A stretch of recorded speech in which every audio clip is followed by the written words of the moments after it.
ওখানে সঞ্জিত দা নিয়ে চলে গেছে। কোথায়? সঞ্জিত দা নিয়ে গেছে কলকাতা মন্দির। খুব ভালো আছে। সেই থেকে ক্লাস 7 যখন পড়ে তখন থেকে আমার ভাই কলকাতা মন্দিরে করমলাল শিশু ঠাকুরের সেবক রূপে কনিষ্ঠ সেবক হিসাবে বলি। তারপরে পরবর্তী কিছুদিন পরে বাবা দেওয়ার গেলেন, তখন শিশু বর্দা নাটমণ্ডল বসে আছেন। তখন আমার বাবা নিবেদন করলেন যে বর্দা, হ্যাঁ কি বলিস? আগে আমার এই ছোট ছেলেকে ঠাকুরের কাজে আমি নিঃস্বার্থভাবে দান করতে চাই। খুব ভালো, খুব ভালো। তখন ভবানী রায় দাঁড়িয়েছিল পেছনে। ভবানী, ও কিভাবে করতে হবে ফিলান্থ্রপি থেকে ফর্ম নিয়ে আয়।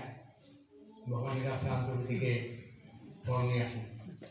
এরকম একনিষ্ঠ তার সন্তানকে দান করা খুবই পৃথিবীর মুখে খুব বিরল, শুধু ভারতবর্ষে না পৃথিবীর মধ্যে খুব বিরল। আমার বাবা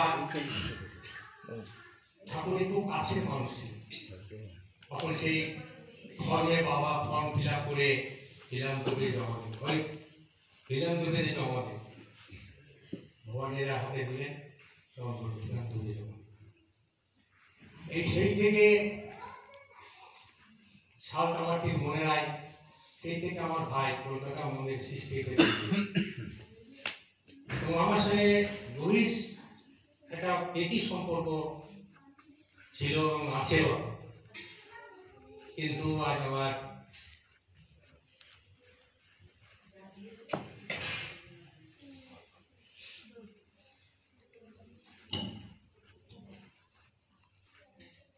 ভাই না থাকলেও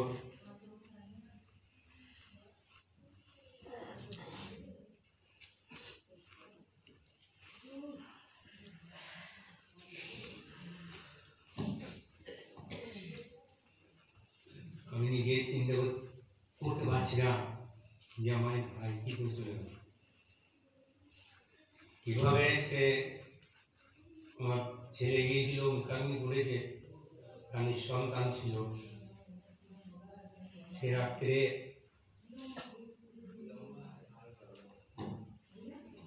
সাড়ে 12টা ট্রেন ধরে কাটিয়ার স্কুলে চলে গেছে। প্রচন্ড ঠান্ডা, মুক্তিদা গেছেন, সত্তা গেছে, অমিত গেছে। তারপর তো আমার ছেলে মুখে শুনলেন। সেই থেকে সঞ্জীবদা ভাই কুকুনিদা ফোন করেছিলেন আমাকে যে আমাদের কদিনের কাজ, আমাদের তো আমাদের বাবার কাজ আমি 1 মাসে করেছি। তা বলছেন আমরা তো বসছো 15 দিনে করো। মুকুনিদা বলেন 15 দিনে করতে আছে, হ্যাঁ কাজে দেবে নিতে 15 দিন করতে। তো তার নির্দেশ নিয়েই 15 দিন আমাদের আজকেই শ্রাদ্ধ কর্ম হলো, গতকাল কুলকর্ম দিয়েছে।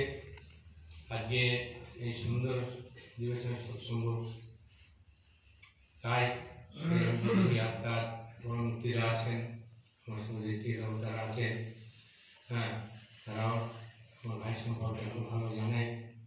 এবং একটা কথাই, এবং এবারও শিশু দাদা আচার্যদেব তিনি বললেন যে ধরণীদাকে উৎসবে নিয়ে আসবেন।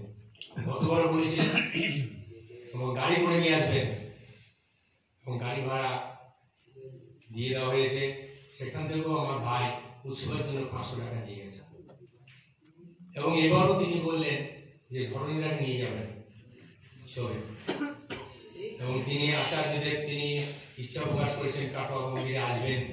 এটা আমাদের সবারই পরম সৌভাগ্য, কারণ আজকে আমাদের আচার্য দেব ছাড়া আমাদের জীবনে কেউ নাই। তার নির্দেশ অক্ষর অক্ষরে আমাদের পালন করে চলতে হবে। তিনি যখন যেটা বলবেন নিখুঁতভাবে আমাদের পালন করতে হবে, তবে আমাদের ফল প্রাপ্তিটাও কিন্তু সে নিখুঁতভাবে হবে। সেখানে যদি আমরা ব্যতিক্রম করি তখন তো আমাদের ব্যতিক্রম। আমরা নির্দেশ কি হয়েছে কাটোয়া মন্দিরে উৎসব 5ই মার্চ 19শে জানুয়ারি প্রত্যেকেই সহযোগিতা করবেন এবং মনে রাখবেন আচার্যদের তিনি আসছেন এবং আসবেন তিনি বলেছেন আমি আজ যাবো। কবে আসবেন মুক্তি দেওয়া গিয়ে নিবেদন করেছে তাহলে ওই দিনই উৎসব হয়, আপনি যেদিন যাচ্ছেন যে না উৎসবের সঙ্গে সম্পর্ক নাই, উৎসবের নয়, ভালো উৎসব করবেন, গর্জার উৎসব করবেন, উৎসব করবেন, বহু মানুষ যেন আসে, বহু মানুষ যেন আনন্দ করতে পারে এবং তিনি প্রেরণা দিয়েছেন। তাহলে আমরা যে মানুষটা চলে গিয়েছে সে মানুষটা তো আর ফিরে আসবে না, তার আত্মা যেন পরমদাল শ্রী শ্রী ঠাকুরের শ্রী চরণে যেন পরজন্মই যেন সে